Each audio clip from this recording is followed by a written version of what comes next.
the alumni, Jeog. I'll be hosting this webinar. We've been bombarded with news about COVID for the past 5 months, pretty much since the first day of Chinese New Year. And I cannot imagine that in this modern times, we still have to deal with a condition that infects more than 6 million people globally. So as we enter the next phase, we'd like to sit back, take stock, and reflect a little bit. And this evening, we'll be doing that with our fellow sisters in learning from all the different generations of RGS Girl. So I'd now like to invite Jeog to say a few words, please. Thank you, Wei Ching. Hello, everyone. A very, very warm welcome to all of you on this beautiful Saturday evening. Okay, just by a show of hands, how many RGS students are there? If you go to the bottom part, you can see your reaction. You can click a reaction, you know, like a wave. I want to see how many RGS students there are. Fantastic. Welcome. Welcome to our baby sisters in learning and sisters at heart. As we enter into phase 2 of Singapore's reopening, much work still needs to be done to combat COVID-19 virus and its impact on our community. Change is the new norm. Today, we're delighted to have with us our very own RGS alumni heroes who are at the coalface of the pandemic to share with us their up-to-date experiences and what we can do.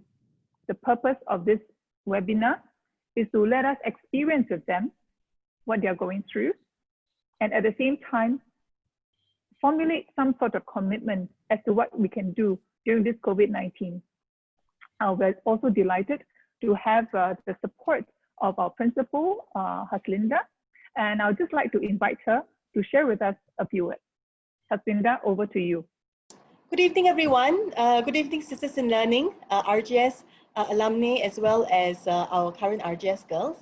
I'd like to thank RGSA, Jeog, Wei Ching, all of the panelists for this afternoon, and actually for allowing us, the RGS girls and our students, to be in this space this afternoon. So at RGS, it is important for us to continue prompting our girls, the future daughters of a better age, to keep on being reflective about the role that we must play, the role we can play, even as young people, in this context of a dynamic, unprecedented situation of the COVID-19 pandemic. So actually, all of us are here to listen in and to learn, to be inspired, to gather new insights about how we as a community can play our role. Now, I'm just going to speak directly to the RGS girls. Girls, do you remember at the start of the year when I shared with you my wonderful class 4-3 and the house captains that were in that class? Okay, so one of them, I don't know if you remember me talking about the Hadley house captain, Yogis. So Yogis, who is on the panel, is my classmate. Isn't she awesome? Okay. So good to see you. And she was the Hadley house captain. So I'm so delighted that everybody's here and that you get to meet Yogis sort of virtually in real life. And I'd also like to thank the other panelists. Jeog mentioned that you're at the coalface of the pandemic situation, and really you inspire us. Your courage and the insights that you have to share today. We're really looking forward to it. Okay, so thank you everyone, and I'm looking forward to a good evening of listening in and having a conversation later on. Thank you. Thank you, Haslinda. We're also very, very grateful for your fervent support, and we're also grateful for Ms. Bisuin, the Director of Corporate Communications and Community Partnership, for publicizing this campaign. We want to thank Haslinda, who specifically spoke to the counselors and got the year 4s to come in to jump in also. And I believe there are girls from other years as well. Just housekeeping, which I've actually mentioned earlier on, but I shall do it right now again. This webinar is being live streamed on the RGS Facebook. It will be recorded and uploaded on the RGSA social media platforms. Please send in your queries anytime on our Facebook and our live Zoom chat. The panelists will try their best to answer as many of your questions as they can. We would love to hear from you. So at the end of this webinar, there'll be a link given for you to give us your feedback. without further ado, I would like to introduce our first speaker, Dr. Shalini. Hi. Hi, Jeog. Hi. Shalini, I have your bios here. Okay. In any case, Shalini is a Chief Medical Officer with the Singapore Civil Defence Force, and she mobilizes all the ambulances that bring all the COVID patients to the hospitals, to community facilities. Over to you, Shalini. Thank you so much. Good afternoon.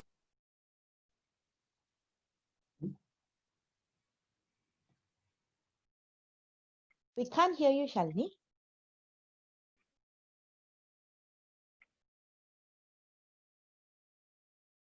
Can't hear.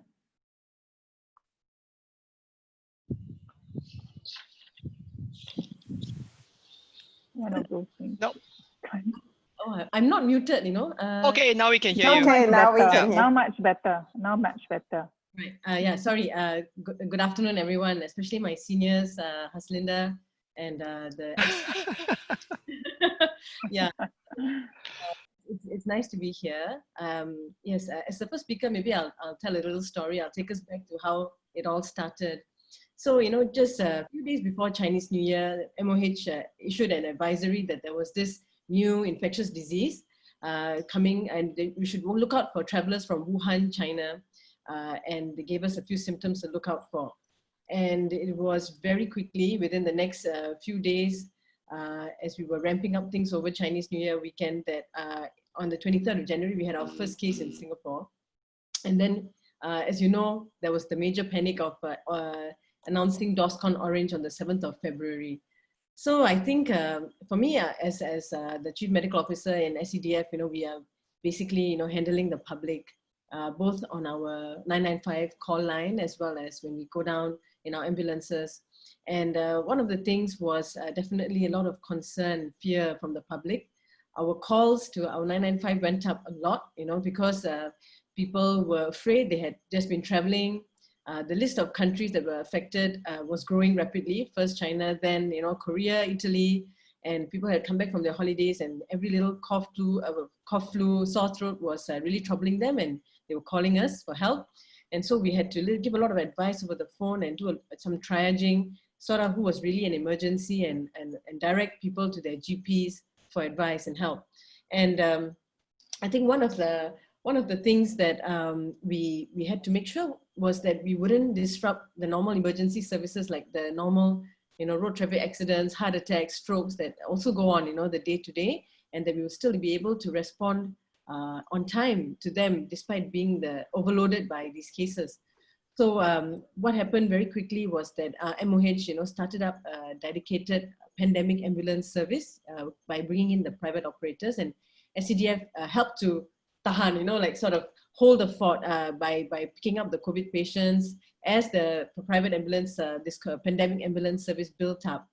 And what this pandemic ambulance did was actually service polyclinics and GP clinics, you know, bringing people who were thought to be suspect cases because they met the criteria of having traveled, you know, and coming down with flu symptoms, you know, to bring them to NCID, which is the National Center for Infectious Disease, for further testing and for evaluation. And so this was a really busy period. Calls definitely went up. And one of my concerns was how to protect the public, to protect my people, my paramedics and my medics in the ambulances. So the good thing is that in Singapore, we have a stockpile, or in the hospitals as well as in the ambulance services, of the necessary, you know, protective equipment that we need for this pandemic. And we were quite lucky in that compared to many other countries, in that I never had to worry that I was going to expose my people. We had enough equipment and you know, masks and everything else. But of course, we had to be very prudent with it. So we would reuse the mask unless it was definitely an infectious case, in which case we'll have to, you know, throw everything away.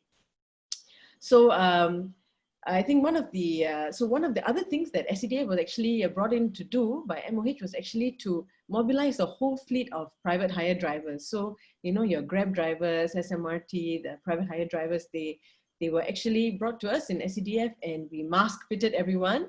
taught them how to wear their full protective gear and how to decontaminate their cars. And they went out, more than 600 of them went out to actually help ferry people who are well, but who are on, like, for example, stay home notice or on quarantine, ferry them for their testing, for their swabbing and back, you know, or when there's a case in the polyclinic, for example, that needs to be taken to NCID, these cars will take them instead. That freed up our ambulances quite a bit. So we were very involved in training the drivers, and we were also involved in swabbing operations. So as SCDF was one of the first to get involved in mass swabbing operations. The first swabbing operation that I personally was involved with was the second flight, the second rescue flight, so-called, that we actually brought our own residents back from Wuhan. So they, the poor things, you know, they had been in quarantine in Wuhan for more than a month, almost 2 months, I think, by the time they were evacuated back to Singapore. And then we had to actually keep them in quarantine facilities, government quarantine facilities. And they had to be swabbed twice, first within the first few days of their arrival, and then the second time was right at the end of their 2-week quarantine period. So at that time, that was in early February, you know, it was, there was a lot of unknowns. It was a little bit scary, you know, and I'm sure it was, you know, very surreal for them as well. You know, people decked out to the nines, you know, from cap, goggles, gown, gloves, you know, coming in and sticking swabs into noses. And there was like a 3-month-old baby. There was, oh, you know, children, big families. And it was just, you know, just made me realize that, you know, sometimes, you know, being in the so-called wrong place at the wrong time can really make a big difference in your life. And I think what we can do is to try to make things as comfortable and as humane as possible, you know, in our dealings with them. So, so we were involved first in the swabbing of the Wuhan returnees, and after that, very quickly, as the situation escalated among the foreign worker population in the dorms, we were quickly deployed to the dorms as well to conduct, you know, swabbing for the foreign workers. And that was, I think, you know, in my whole career in, you know, the military, medicine, and in SCDF, that was probably one of the most different things that I've ever experienced. You know, being a citizen of Singapore, I've never stepped into a dorm, you know, never knew what it looked like, how big it is, what kind of facilities they have there. It's basically like a little mini city. You know, they have their own market, supermarkets and market, they have a little movie theater, they have, you know, restaurants and things, and it's, you know, dedicated for them. But unfortunately, at that point of time, you know, they could not use any of it. It was all closed down. And they were all, you know, basically just, you know, in their rooms. They were given, you know, catered food. They weren't really able to cook on their own because we couldn't allow them to mix and everything. And it was really impactful, you know, because at that time, you know, Singapore had already started a circuit breaker of sorts, and we were not able to go out. But our quarantine, or our circuit breaker, was completely different. You know, we could still order in food. We can still order Grab. You can still take up home baking, you know, make your dalgona coffee or your sourdough bread or whatever was trending at that time. But, you know, totally different for them. You know, they were there, you know, regardless of whether they're well or sick, a lot of uncertainty, a lot of displacement. They were moved from, you know, friends that they usually stay with to totally different dorms, depending on their COVID status and depending on where they were working and whether they're essential workers or not.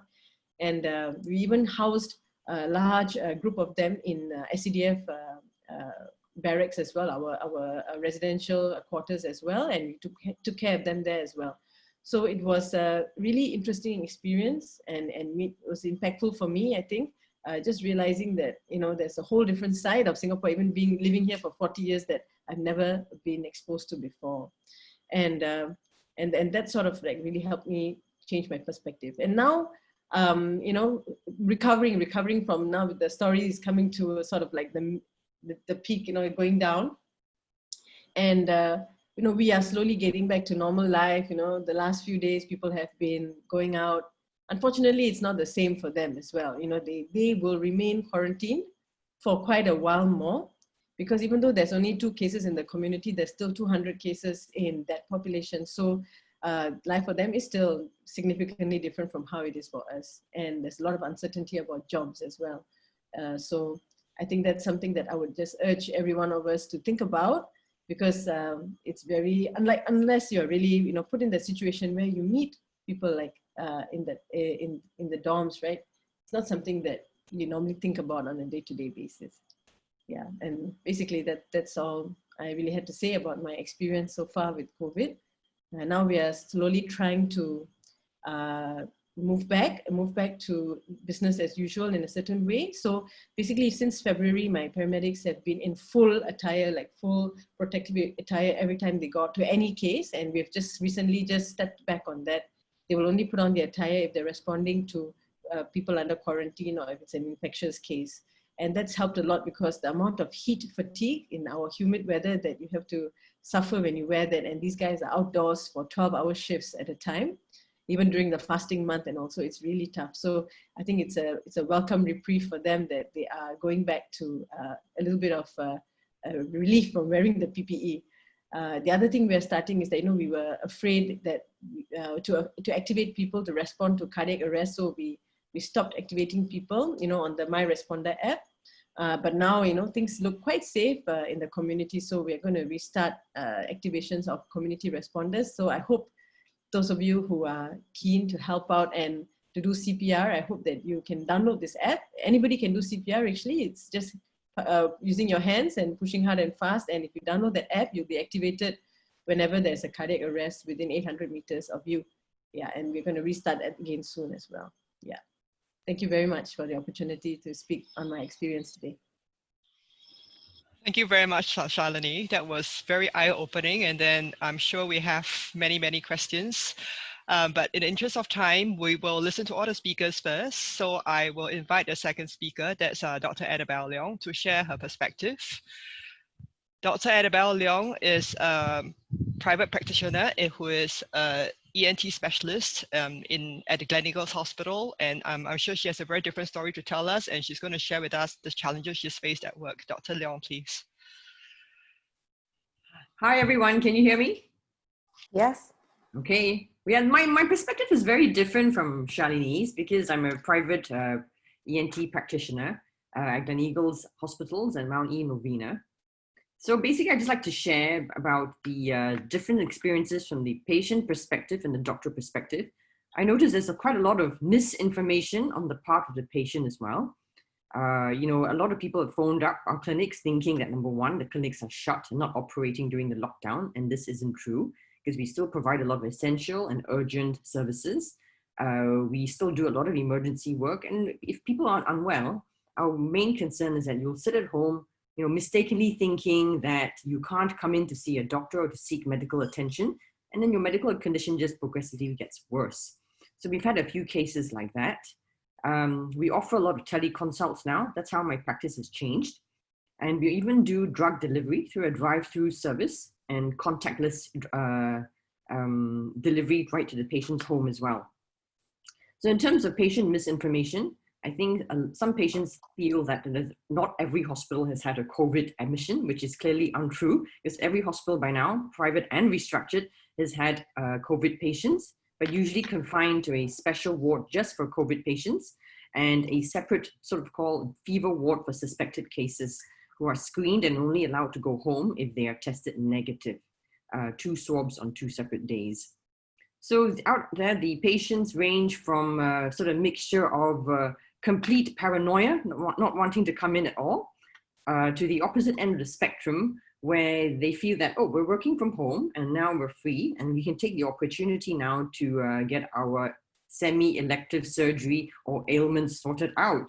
And some of them are really quite insistent, but we just have to tell them, look, the Ministry of Health has very strict guidelines and they'll audit our clinics and the operating theaters as well to keep an eye that none of this is being abused, which I think is very important because we have to conserve the resources for any sort of COVID outbreaks. And there may well be a second wave now that phase 2 is into action.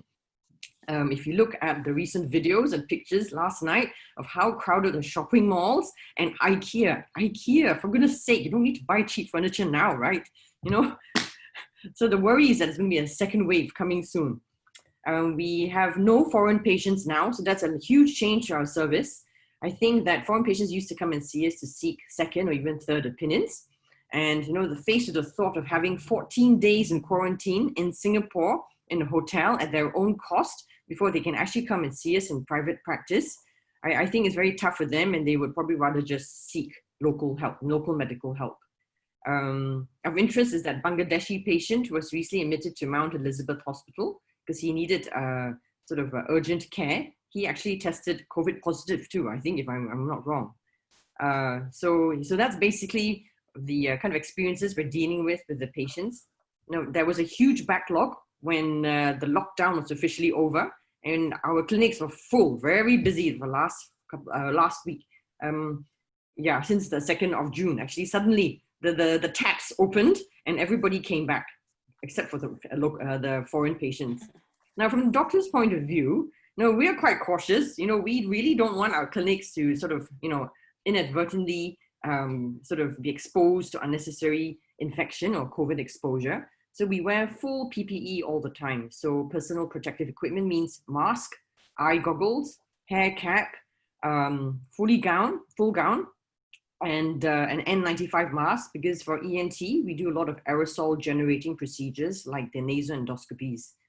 And my staff sort of deep clean with alcohol wipes after every patient, which is a real pain and hassle, but it has to be done.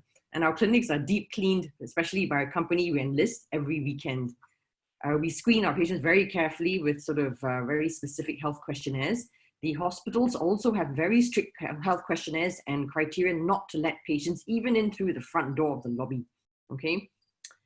So any suspected cases, we just tell them, look, I think you should go down to the A&E department to get yourself swabbed and tested. If you fulfill the MOH criteria of fever, shortness of breath, sore throat, inability to smell, then the fee for the swab will be covered by MOH. Otherwise, I think it's about $350 if you have to pay out of your own pocket. But the outpatient clinics are not allowed to swab for COVID. So that's quite a very clear criteria for us. We have patients calling up all the time, asking us to swab. I said, we can't, I'm really sorry, okay?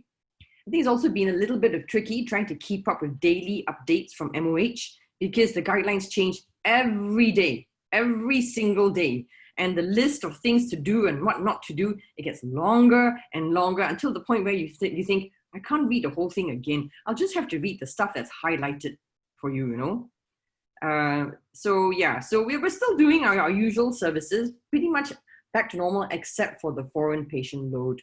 And it's nice to see that some patients are very caring. They often ask us, I hope you're doing well, doctor.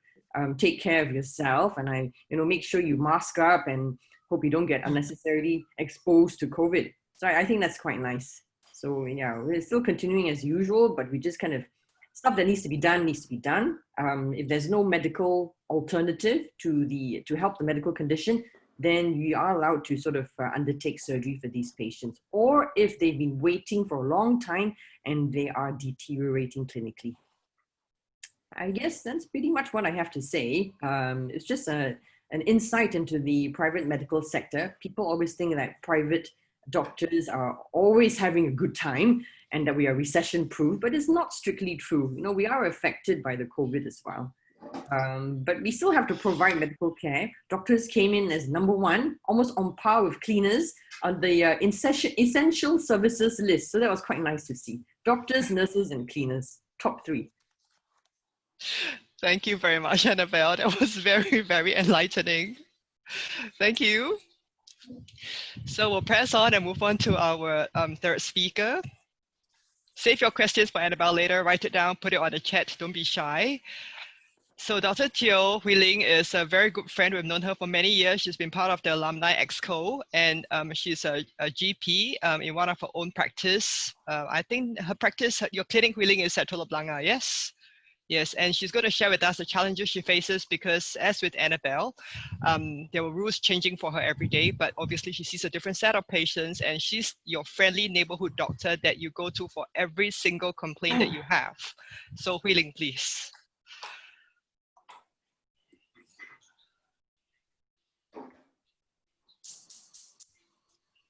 Hui-Ling, you're welcome to start, Hui-Ling. All right.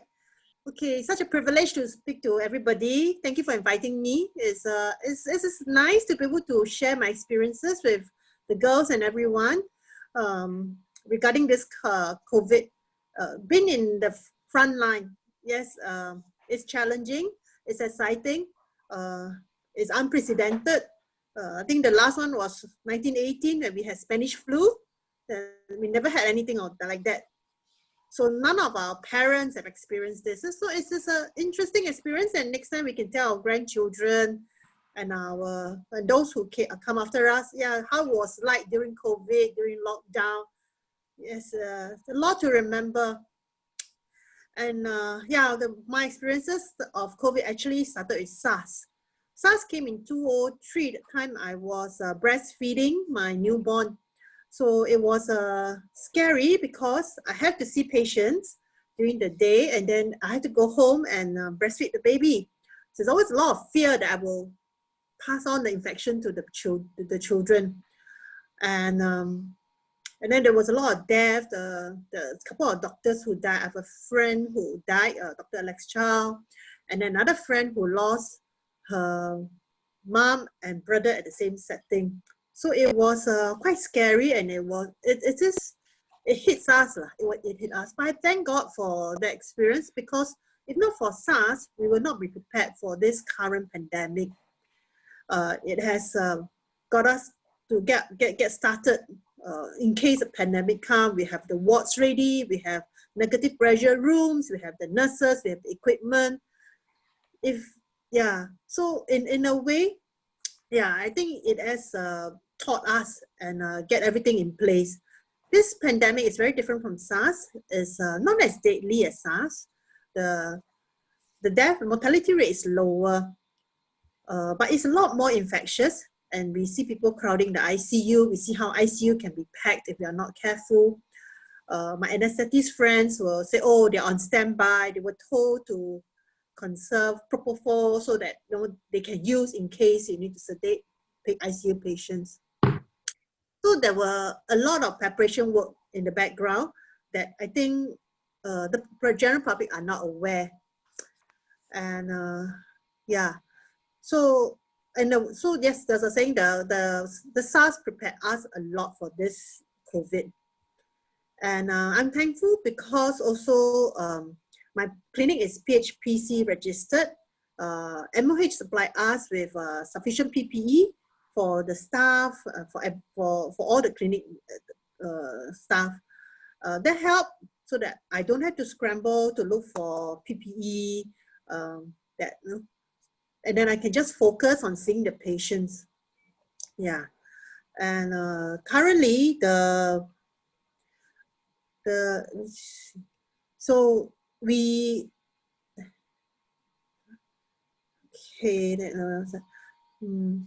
so if you ask me how do I have any worry? Yes, I do. I worry when I see my patients, especially after my first COVID case.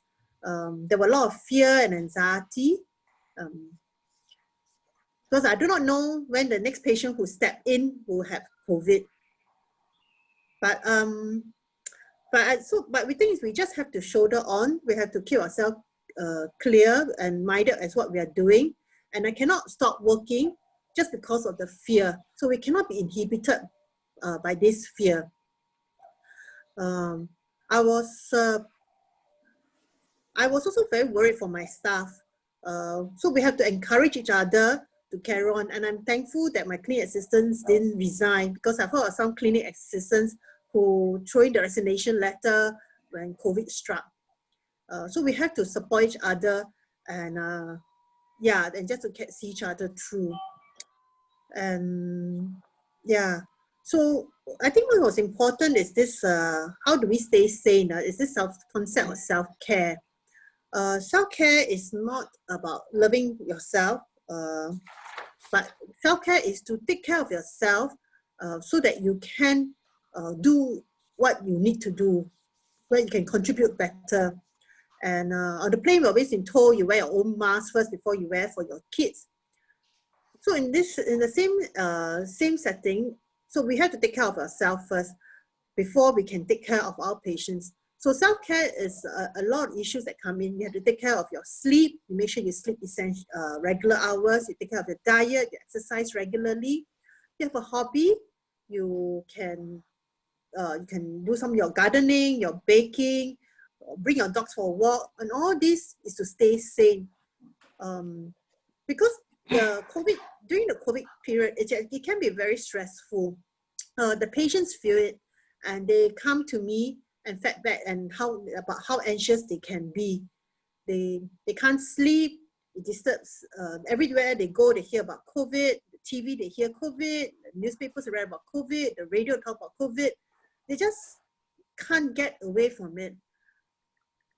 So right now, the mood is a lot lighter because of the opening, because we just opened.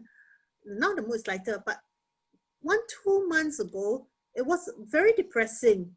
I'm not sure if you can recall.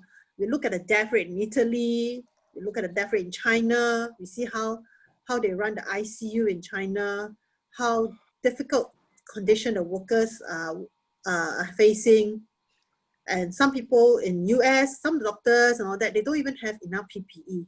So it is not an easy time for everyone. Yeah. So and I just felt that this period of time of anxiety and stress, one can learn to help to share, to take care of those around us, and not just living for ourselves. Learn to take care of those who are weaker than us, who need more help than us, especially the elderly at this period of time. They are very much affected by this social isolation. Because they can't go out, they decondition very quickly, mentally as well as physically. So I would think that it will be good help if you can start by loving the elderly in your family, your home, your grandparents, your neighbors. Share some love, share some care for them. Should spare a thought for them. Yeah. This period of time, also another group of people that is facing a lot of stress are those who lost their jobs, who are retrenched, who are having financial issue. So a lot of mental problems do sink in. It's the other aspect that we see in family health. Yeah. So we see patients with who are trying to cope with their basic needs in life. Yeah. Of course, we are thankful that the government has a social network that helps a lot of this. And I think RGSA also helps out a lot. Like Jeog, they were giving out food to those who need it. I think they're doing a good job. Yeah. So I think for this period of time, this circuit breaker was a good period for people to reset, to slow down, to rethink, to reflect about their roles. Instead of being caught up in the rat race, to ask ourselves how we can do more for other people also. Yeah. So that's what I have to share about COVID and my experience this period of time. Yeah.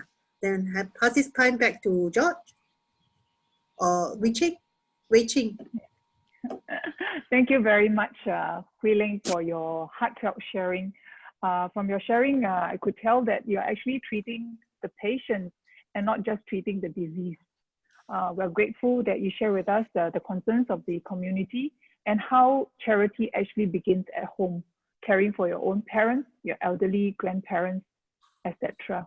I would like now to invite someone from UK, very far away from Singapore, but very close to us thanks to technology. I see Vera there. Very close to us because of technology. Sancy from UK. Let me pull up your bio and share the screen. This is Sancy, right? Sancy is a cataract and glaucoma surgeon working at the Guy and St. Thomas NHS Foundation Trust. She's the class of '94 Barker House captain.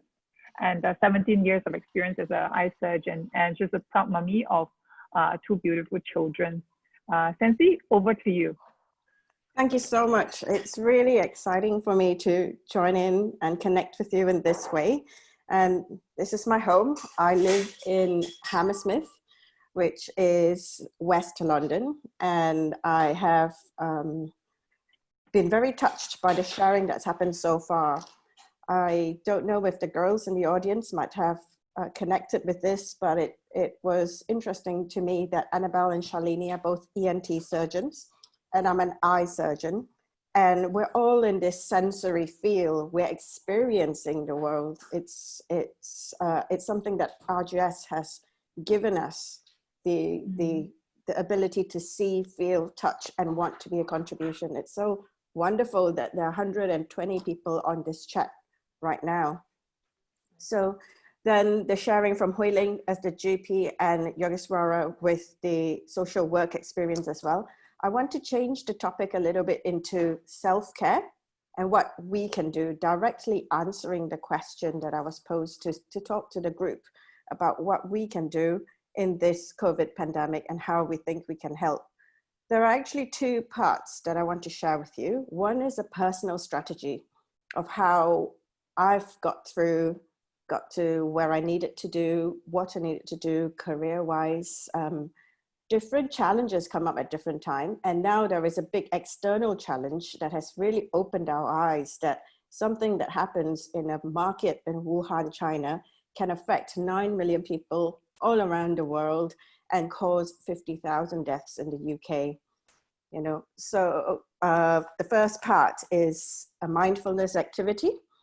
I know everyone, most people have been on mute in this chat, but I'm going to invite you for a minute or so to join me in this getting in touch with the senses.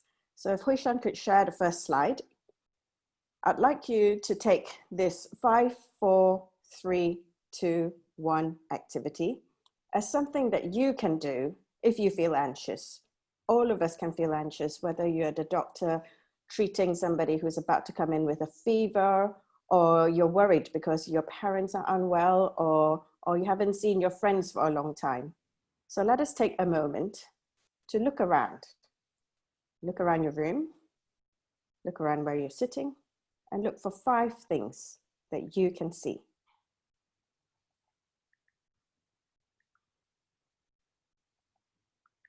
And then I now invite you to pick up something and look for 4 things that you can touch.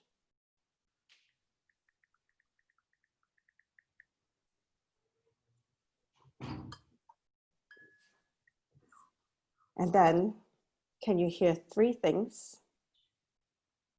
in the background?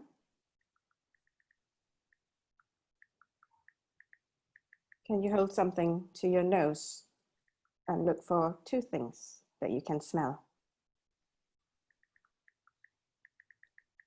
And finally, take a moment, put your lips together. Can you taste anything in your mouth?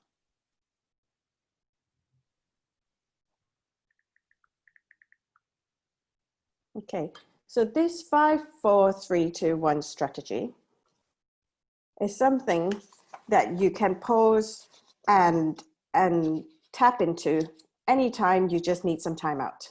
In the middle of an argument, if it's something like a very, very busy day, just being able to take yourself outside of what else is going on is really quite helpful. And we're all connected, even though this is physically thousands and thousands of miles away. This exercise of 100 of us putting our senses together is actually a very spiritual connection. One of the things that has been very alive for me with Annabelle's sharing as well with teleconsultations, and we have a question here, are physical checks just completely a different quality from teleconsultations? Of course, they're completely different. And you miss that experience, like what Ling was talking about, that you have a connection with the patient when they come in, and you can feel the anxiety. You know, you sometimes that adds a lot to your consultation. It alters the way you might understand how a disease is impactful on the patient. So that physical divide, it's something that's really very new for everybody to learn, to say, what is missing in that human contact? But what is also present, I'm speaking to you from my back garden in West London, to you in Singapore, and we're clearly connecting. There clearly is an aspirate that's flowing through all of this. So if we just think about it that way, we can create things that are missing. And it just invites you, right now, I cannot see any of your faces anymore because I've got the screen on my picture, but I invite you to put in that space in between. We're using our sense of listening. And in my invitation to do your 5, 4, 3, 2, 1, I've invited you to focus on your sense of listening. So this is something that has become very clear to me in this quiet time of that fearful period that my other friends on this chat have talked about. When COVID arrived in the UK, it was middle of March. Everything was pretty much normal in February, as if it was a problem of the Far East, and it was only for travelers. Our signage on the door was if you've traveled from Wuhan, etc. But we forgot about all the ski people coming in from Italy, Spain. Half term had just happened, and all this illness was flying in and out into the center of the city, into London, where I live and work. And this, at that time, there was so much fear and panic. And if I didn't have these strategies that I had to learn throughout my living away from home and navigating a career, bringing up 2 kids, I think that would have made it very difficult for me to wake up and go to work knowing I might not be protected with sufficient PPE, because they were just going through with the recommendations. It was changing every day, and both the ENT and eye surgeons and dental surgeons are of greatest risk, together with family practitioners, anyone in very close range, carers for elderly people in care homes, etc., all needed that protection. So if you could move on to the next slide, I want to show you the star of my Buckle Star House. One of my best friends, Ling, is on this chat now. Hello. Ling was the vice captain and Christina there. And some of you around our time might remember Buckle. And one of my favorite cheers from RGS time was Buckle Star House. And another very good friend of mine who's on this chat, Vivian, is a friend from my college years after I left RGS to come to the UK to study. And we have been in very reflective practice and very close friendship for many, many years. And we broke down what were the strategies that made it possible for me to have what I feel is a fairly balanced life. So in a person, we're all part of groups. So there might be a grouping in your ECA, there might be a grouping in your friendship or your hometown, or a grouping from something you love. And this could even be an online grouping. There's a kind of sharing. Within this group, we have roles. And with this role, or at least my role in my job as an eye surgeon, is to continue seeing patients and continue delivering the urgent eye care the very same way that Annabelle did. Their doors never closed. ENT emergencies still came in. We continued to provide for all the work, and cleaning jobs still need to be done. We all have a recognized role, and all of this is part of the fabric of life. Now, in order for us to do our roles properly, it's important that we conserve and look out for one another, and sometimes shut ourselves in to keep that energy, because some spaces are negative. Not every energy is positive, and it's like a magnet. Sometimes 2 stars can attract or 2 stars can oppose. It's important for you to be able to understand your own energy and what is depleting and what is refreshing. And then when you have that, then you can move on to the next thing, which is connection. like I described to you earlier, what this is a virtual connection, and the connection with your family. So deep that I really miss my family at home, but I know we're still connected. And the last bit is your neighbor. And this is so pertinent now, because we can think of the term neighbor in so many terms. The person sitting next to you, literally next to you now, your friend, your classmate sitting next to you, our neighbor in Malaysia, our neighbor in, for us, Ireland, for our neighbor in the US of A, okay? So there are things that actually affect humanity that just go right across.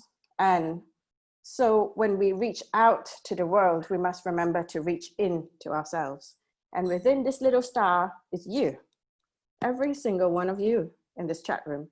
All 120 of you are little stars. Not all of you are Buckle House, we're the best, I know that.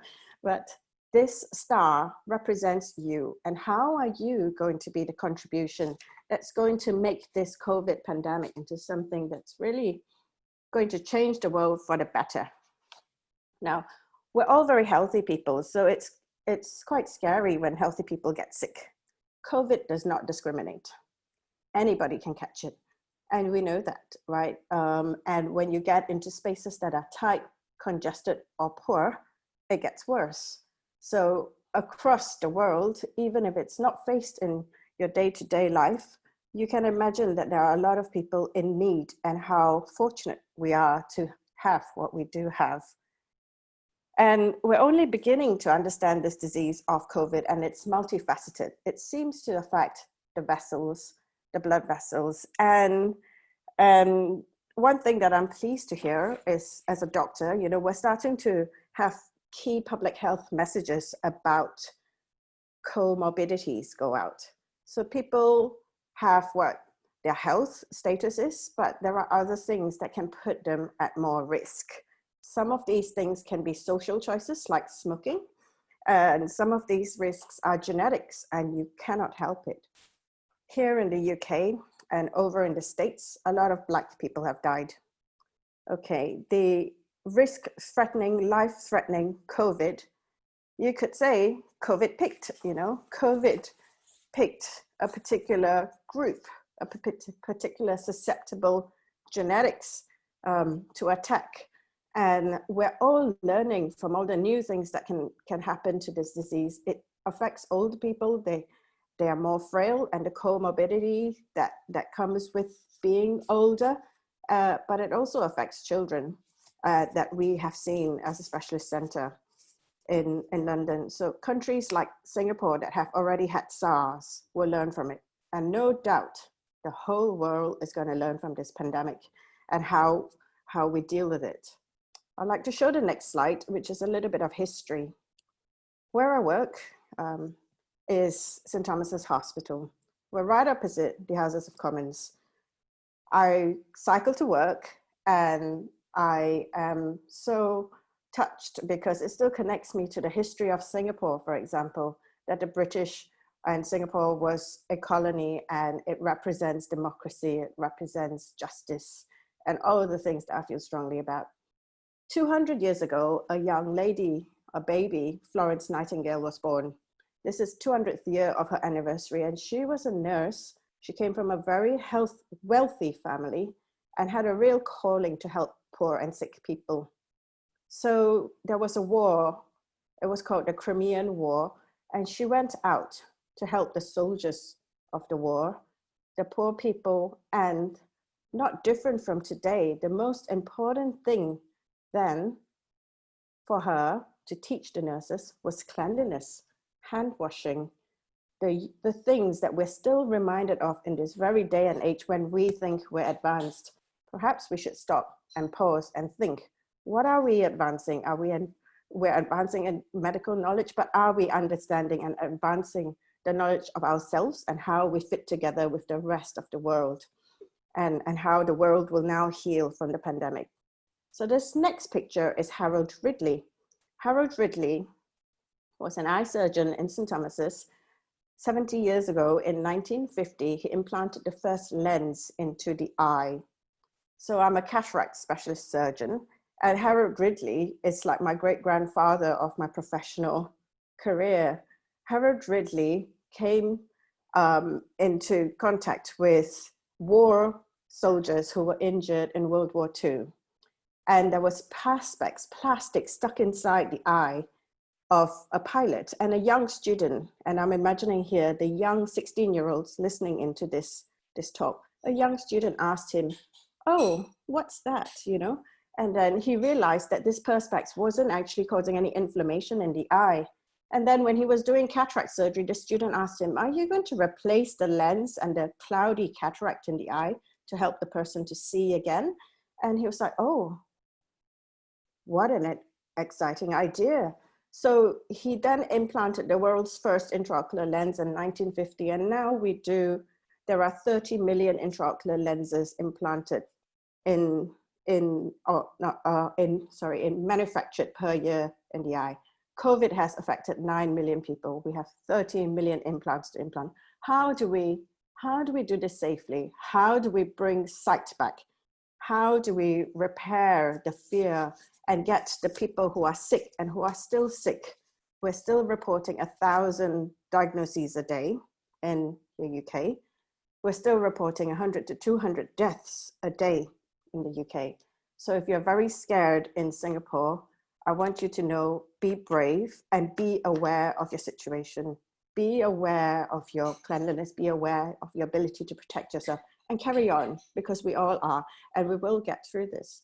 And this next person here is June Almeida, and June also worked at St. Thomas's Hospital, and June was the first lady who discovered the first coronavirus. The virus is round, it's a protein, it's got envelopes with the little things that look like a crown, and that's how she gave the name coronavirus. So there's a lot of things that we can use this spare time that we have to learn about history, connect with people that you know from everywhere, and learn about what other people are doing around the world. And this is my team here. We're a whole team of consultants, and I'm just so proud and humbled to be part of something. And I don't think about what history we're generating. I don't think about how are we going to do a breakthrough. All of these people up here, these very inspiring people, were doing their jobs, doing the best they can at the very moment that they could. So during COVID, we started to continue the emergency care, but enlarging the teaching. So I started teaching the optometrists in my connected healthcare network to pick up emergency eye conditions by giving them all the key signs and symptoms that they need to see on a video consult, and refer people in. And we've done 80 retinal detachment surgeries. We've done all the sight-saving cataracts that we needed to do. And we also did a lot of phone calls to call the patients to ask them what was going on with them, what were their choices, what was happening. So in the cataract service, we called our patients, and more than half of them were saying that their cataract symptoms were better. It's fine, it's fine. My vision's better during lockdown. Now, why is that so? Why were people feeling like their disability from not seeing from their cataracts was getting less during lockdown? Well, perhaps it's the elderly. Perhaps the elderly people are more stoic. The elderly people have been accepting of pain and discomfort and loss of some degree. They're less likely to complain. Or perhaps they're just thinking with the sense of gratitude, I may have poor sight, but at least I'm alive.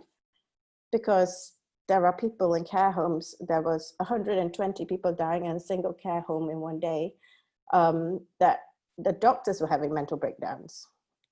So when we were hit with the peak of the virus, it was early April. Everything had to move literally half a day's notice or the next day. All our juniors went out to the wards, eye surgeons, ENT, any type, first year qualified doctors were straight onto all the different wards, and the eye theaters were converted into ITU beds, because we were hearing from our Italian colleagues that there were so many people that were needing respiratory support. Some of my consultant colleagues actually were sent to the front line, and luckily I wasn't. And I continued to care for people with eye problems. And that was my professional life. Of course, there's the work-life, home-life balance. So I have 2 children, as Jeog shared, and one is sort of primary 1 and one is K1. And at home, all the teaching I was doing, all the phone calls, the sorting of the service, who does what. I had 2 children that I had responsibility for at home. And my husband is a programmer, and he was helping to build websites that the government was doing to support businesses. And my children's mental health changed. In the first weeks, they were asking for their friends. They were very excited to be at home, and I was taking on the challenge of homeschooling. I even got them to wear their uniforms at 9 o'clock and tried to keep to their break times and give them their work and all of that. But it very rapidly became nearly impossible to keep up with homeschooling. And then there was guilt of, was I doing the right thing for them? And as the child, my younger child, of his growth and development. So each time point like that, I went back to my tools. I went back to my tool sets of meditation. I went back to my friendships with people from home. I went back to all the things that sustained and refreshed me. And then the last thing I want to touch on is the movement that is going in parallel with this COVID pandemic, which is the Black Lives Matter movement. You'll see from the last slide with all my colleagues, we come from everywhere and our skin color is every shade. What is this relevance of Black Lives Matter? Why are Black people dying more of COVID? They didn't choose it, you know? And not all Black people are poor. And what is it? What is it that makes us different from one another? So we must remember that each of us is a little star. We might have a different background, we have a different experience, but we all have something to contribute. We need to be able to self-care. We need to learn, have creative education to understand how we can help ourselves to be the best person, to be able to do the role that we can do well. And one of the things, as my role as a mother in a global international age where the world is more connected than ever, is how do I bring up my children practically colorblind? What I mean colorblind, meaning skin colorblind. How do I teach them to be a star, regardless of the color of their skin, regardless of their accent or what language they speak in, regardless of where they've come from? Well, it's actually very simple. So it's about kindness, really.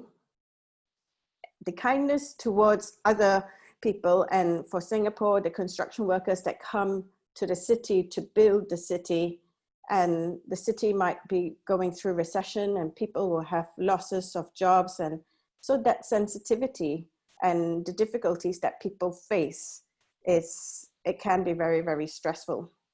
So Grace has just posted a message that COVID mutates very rapidly. Does it mean it is difficult to find a cure or vaccine? Yes, there is a lot of challenges because the interaction between the virus with each individual human being is different, just like each one of us has a different susceptibility. We have a different DNA code, and somebody who mounts an antibody response and a protective response might be different from something else. And the response mounted by a Singaporean population, sort of a population and antibody herd immunity, is less likely to happen because the numbers are low compared to here, where our numbers are maybe 7% of the population have already been infected. So the virus strain might mutate differently from Singapore to the UK. All of these are huge challenges, and we don't have the answers. immediately to all of those things. But we have the answers that Florence Nightingale taught us, which is to wash your hands, to wear your visors, to learn about masks, to really have basic healthcare taught to everybody and empower everybody so that we can actually increase and advance our medical knowledge or our health knowledge in protecting lives. So in summary, I just wanted to tell you and share with you this analogy with this buckled star house and everyone being a star. And emotions can go up and down and in and out, just like the different 5 points of the stars. And the 5 points are also your senses. And we often ignore them when, you know, we don't even think about hearing or taste. And then COVID's key symptom is loss of smell. One of the symptoms is loss of smell. In the medical world, we don't even test for smell. It's the cranial nerve, the first cranial nerve. So I think it's an opportunity for all of us to learn more.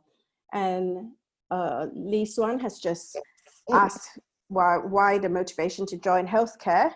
It's my dad was a businessman, and he felt that girls who were clever should be professionals. I too wanted to be a doctor, but those two kind of met in between. And in times like this, I realized that my dad was actually thinking of how do I recession-proof my children? How do I, it's not really recession-proof. Your life could be at risk. But there is something very magical about helping other people. And that perhaps comes from the deep roots that were seeded in the times of RGS, that actually we're all a humanity of sisterhood and brotherhood. And where I am now, working to restore sight, I feel like I have found my direction in where I would like to continue my days. And it's a job that I love. It's had its ups and downs, and it's always very fulfilling. Nursing, healthcare, doctors, all of that, and finance and all the super high paid jobs are no longer essential. So for not no longer, I do take that back, but you know, things like cleaners, things like healthcare, these are basics. These are things that we cannot do without.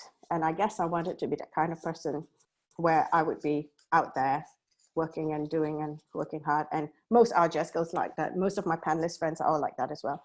So on the last few slides, I want to show you, this is one of my groupings, RGS. This is me in my early days with my friends from year 2, Sec 2, year 3, year 4, my prefect group over there. And then the last slide is Outward Bound. And can we move on to the next last slide? This Outward Bound, we had inscribed on the floor this little group of us in the sand living. And I want us to live well. And I want all of us, from me in my little room here today, reaching out to all of you over back home in Singapore. I want us all to live really, really well. And one day I'll finish writing the Green Life Compass book and put together these thoughts about healthcare and creative education. And maybe by the time I get there, some of these year 4 girls will be 26-year-olds and medical students, and you can help me with it. This is my email address, contact@sancylo.com. And thank you very much for inviting me to share today.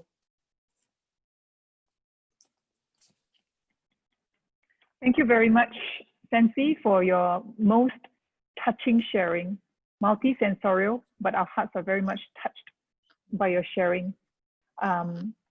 I would like now to introduce Yogesh, who will tie the whole talk together with a sharing on how the community is being affected by the COVID-19. Let me share the screen. Right.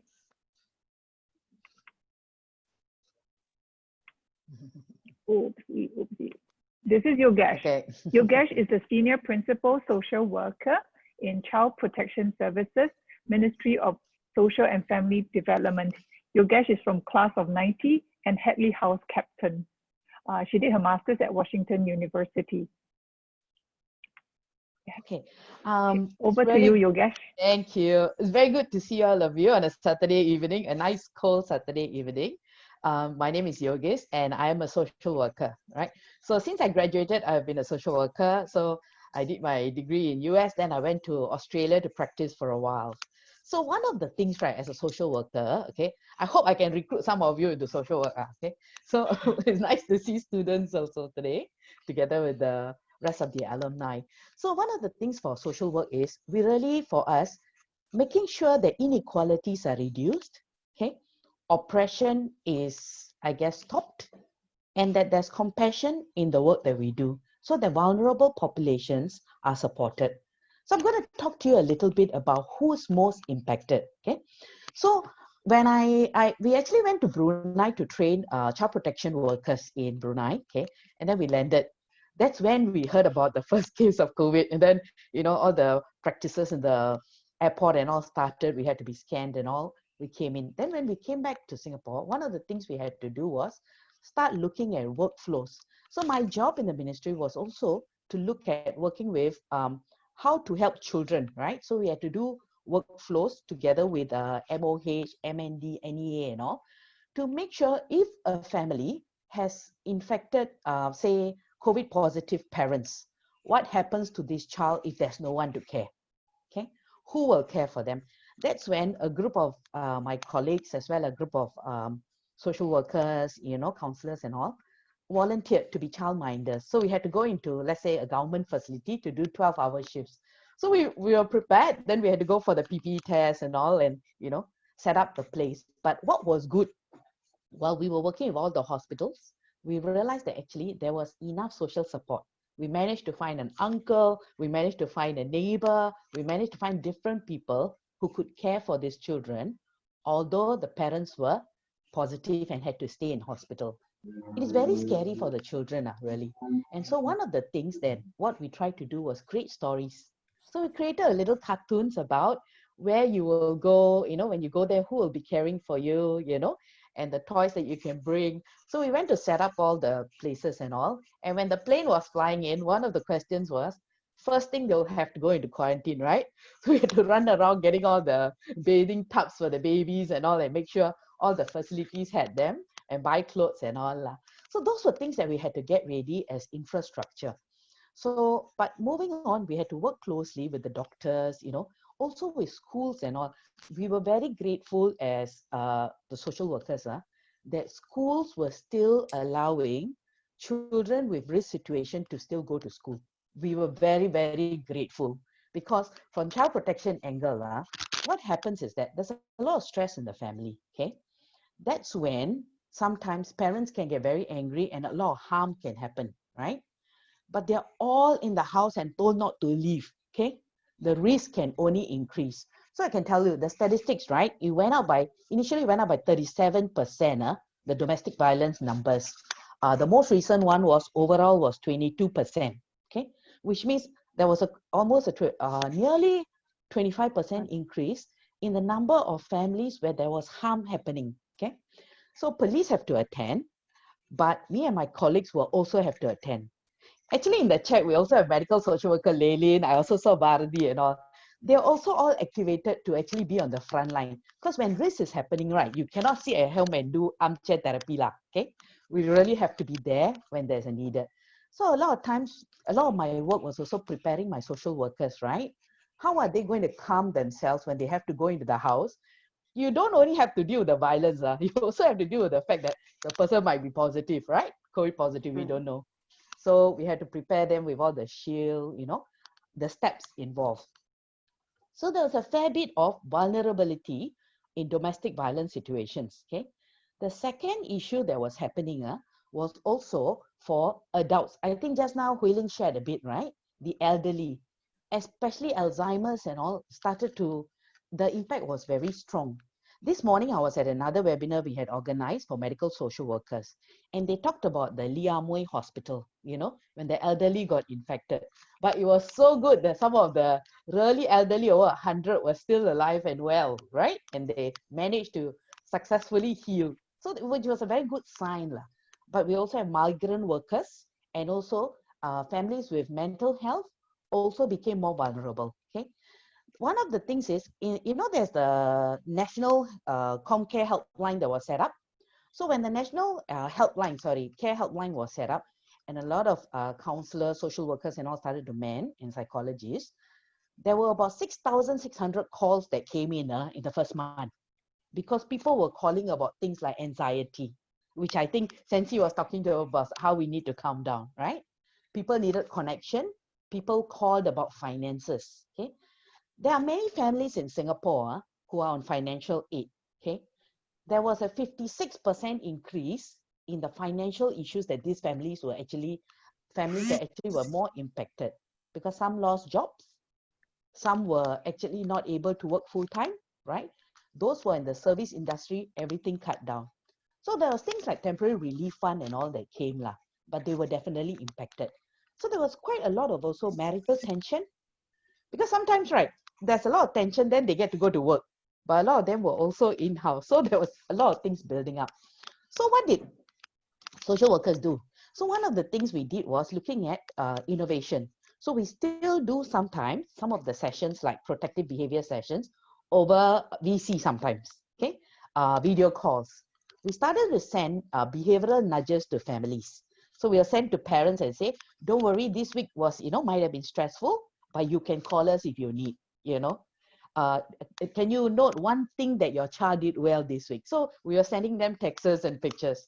So there were a number of innovations that were actually happening so as to try to support this whole situation and to bring down the stress levels. So the other thing that we were seeing is actually the families themselves. When we went in, right, we actually had to step out our safety checks, because I'm in child protection. So the number of children who must be seen is very important, because especially in cases of sexual abuse, if you are not there, it's very hard for them to sometimes share.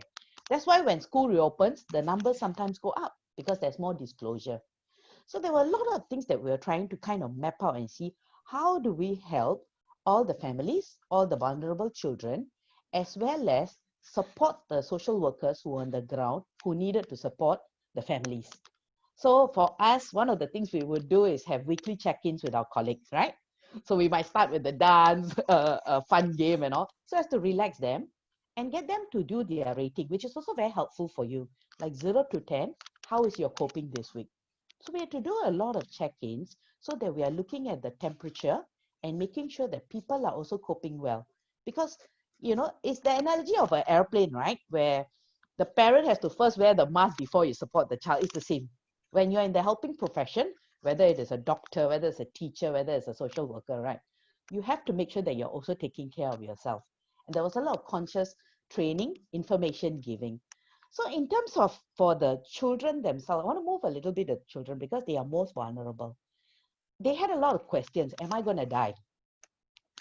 My parent is in the hospital, okay? It's been more than 2 weeks. You all told me it's 14 days initially, but it got longer for some parents, right? So we had to also do a lot of explanation. So some kids said, I really want to eat chicken rice. I haven't eaten for a very long time. So we also work with some volunteers to make sure some of these kids had things like this, very basic needs. Because there's this thing called Maslow's hierarchy of needs, okay? You will understand that as what is a human need. The highest is, of course, self-actualization and all. But the bottom is basic. Food, sleep. Where do I sleep? Where do I eat? Do I get what I need for basic day-to-day things? Okay. So we have to make sure that the basic needs are in place. So our social service office workers are also every day sorting out the financial aid for families so that the food is on the table. Okay. As we talk today, on a Saturday, we are a lot more relaxed and we're chatting. But there are many families who are very stressed. And there's many things that we can do, which is what I think Jeog, they all asked me to also talk about, okay? Which is about what can you do, okay? So first of all, in your neighborhood, okay, if you hear any fighting, please call the police. Of course, first you can send your parent first. For the students, send your parent first to talk to the neighbor, okay? To say, hello, are you okay? But if not, okay, if it is very serious, it is okay to call the police. The police have been briefed that actually they will attend to these situations because they know about the stresses. So they would flag out the risk situations, okay? So you can do that. I'm going to show a quick share, okay, which is, sorry. which is some of the things that we would like people to consider. It may not be you. Can you see it? Yeah, okay. So this is, we are actually recruiting volunteer welfare officers, okay? These are actually volunteers who go in and actually mentor the kids, play with the kids. These are kids who have been abused before, okay? So they actually spend time maybe twice a month or once a month, going to spend time with them, and also sometimes chat with the parents, but a lot of their focus is helping the kid, sometimes even with studies, games, activities, okay? The next one is really, we're also looking for foster parents, okay? Because there are abused kids who, if we do not have a foster parent to bring them to, when the harm is very serious, we have to bring them to a children's home. Children's homes sometimes have many children, and some of these children will need more attention. So if any of you here are people who are interested to be foster parents, whether it is respite or short-term or long-term, do let us know as well, okay? I'll pass these slides to Jeog so that she can also share, all right? I'm gonna, because I'm also mindful of time, I'm gonna just wrap it up. I think the other parts is okay. Jeog, I'll back to you. Yeah. I need to shut off, right? Sorry. No, it's okay. Stop share. Thank you Okay, very yeah. much. Cool. Yep. Thank you very much, Yogesh, for your very practical sharing as well. Very touching to know that COVID virus not just affects the physical aspect of the community, but also the social aspect of the family, of the elderly, of the children. Thank you for showing us how we can help. And we're grateful that as an RGS community, RGS alumni community, we will be able to take steps going forward to see how we can reach out to help. Okay.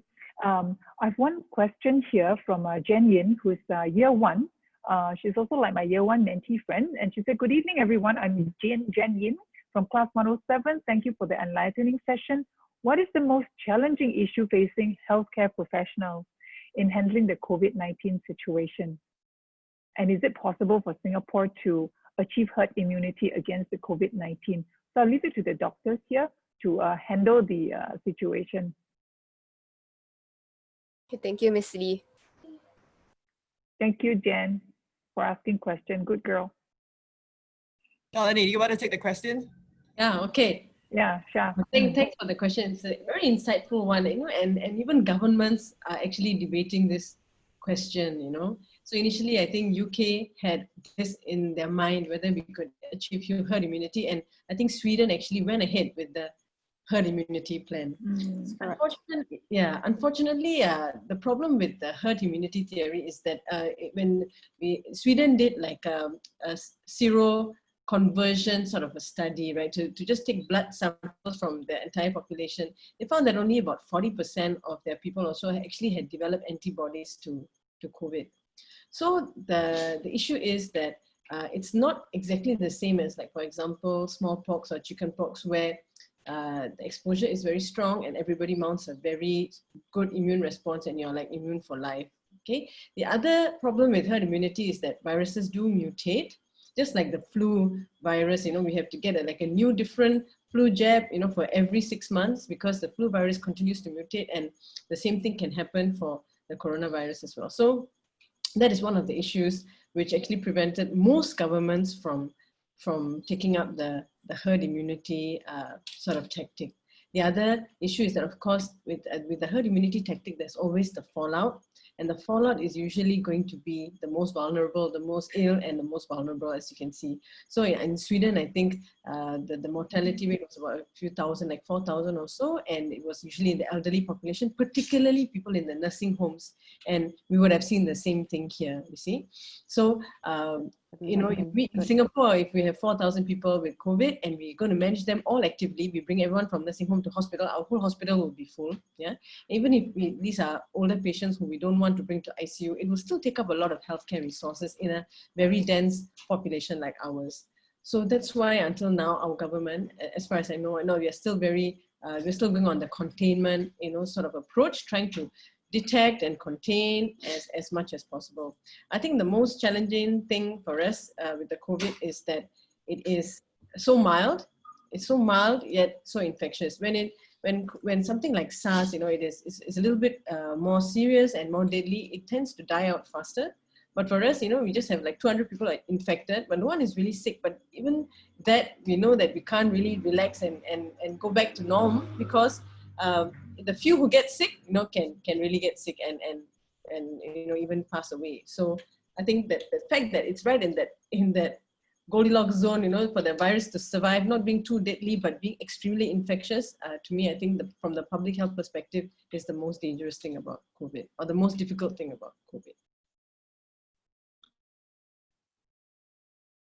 Thank you very much, Shah. Jen, does that answer your question? Okay, thank you so much. Right.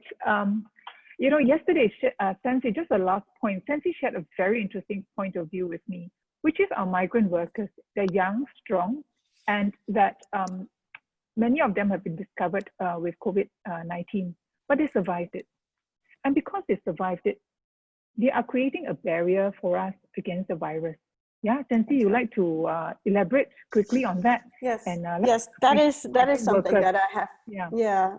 So that is also why I am talking about this divide. I'm also aware in the way we have spoken about their quarters, our quarters, etc., them and us. And these migrant workers who've come in to build the city may actually be the guys that save the city as well, because they have an immune response already, and there's a lot of them, and they're in every area, even if we don't choose, even if we have blind spots and you don't see them, they're in and around Singapore, and over a period of time, having contained it so well in Singapore, really excellent work, and really very honest work as well. The reason the numbers are so big is because you're reporting every single case and testing 2 times. A lot of countries aren't. Our numbers are not reflective for the first 6 weeks. Nothing was happening. Not a lot. People were staying at home and not tested. And with the migrant workers being strong and mounting a response, we don't know how protective that antibody response will be, but they certainly will be having some sort of response. And that means the next wave that comes in and hits us, it's challenging, because there has always been a bit of a divide, that these people are not here for good. They're here to build a particular thing or area, and the idea is that they then build a better home in their hometown or from their salaries that they earn, etc. But all of that in our thinking probably has to change. Anyone physically in there, living, contributing, and being part of Singapore is Singapore for that moment. And we just have to remember that as well. And if you can even do just something small, if you do see these workers, don't be scared. Don't be scared that they're going to be infected. That's one big fear that I have, that if there's already an existing divide between Singaporeans and non-Singaporeans, and the workers and the non-workers, etc., all of us are needed. And be kind, and this immunity that they are mounting within the dormitories and all that, we can do something to improve their conditions, and they too are in effect protecting the society in Singapore, because there is some immunity building. It's just in a different group. It's just one of the peaks of the stars. That's their grouping. There's an overlap. There'll be people they interact with that are Singaporeans. There's an overlap, and we're all part of this together. So whatever the circumstances the country is going through, it's the leaders are choosing the best. Like herd immunity was just not an option in Singapore, just cannot be an option in a small place. And maybe it will happen first in the US, because Trump, not by choice, but has just chosen herd immunity just by the way he has led, So thank you for bringing that up as well. Thanks, Jeog. Thank you so much, Sancy. And I would like to just want to thank once again the panelists, Shalini, Annabelle, Ling. I don't want to forget Sancy, Yogesh, where so much has been discussed. We meant it for a 1 hour session, but we've gone into 1.5 hours because it's such a beautiful, big topic, and all of your sharing is so heartfelt. And I just want to also share with you what Ms. Lee Suying from the RGS has shared, and that we're incredibly grateful, our frontline heroines, for the work that you do, putting your life on the line for all of us, sending you wishes of continued strength and protection. And so with that, I also want to lead you on into next Wednesday. RGS is going to have a wonderful Wednesday webinar where we talk about self-care. And all of you are invited, including the staff of RGS as well, that you can look after yourself during this time. And at the same time, for those RGS girls who are not RGS alums, who are not RGS alumni members yet, I would like to humbly encourage you all to sign up to be members. With that, I want to express my gratitude to Haslinda as well, the principal of RGS, for coming on board and being with us and encouraging our students to be part of this alumni body. It's just wonderful to be able to foster our bonds together, and that's the RGS spirit that Sancy was talking about. And just very, very grateful for this time together. Thank you very much. With that, I will end the webinar now, and I hope to see you next Wednesday. Thank you, everyone. Thank you. Thank you, everyone. Thank you. Thank you, panelists, for your sharing, for inspiring us and us as a community and all our girls. Girls, if you can hear me, I have learned a lot from this session, and I believe you have too. So I look forward to all of you being back in school on Monday and sharing what your insights, your takeaways from this session. Sancy, thank you very much for holding us all in community. Thank you.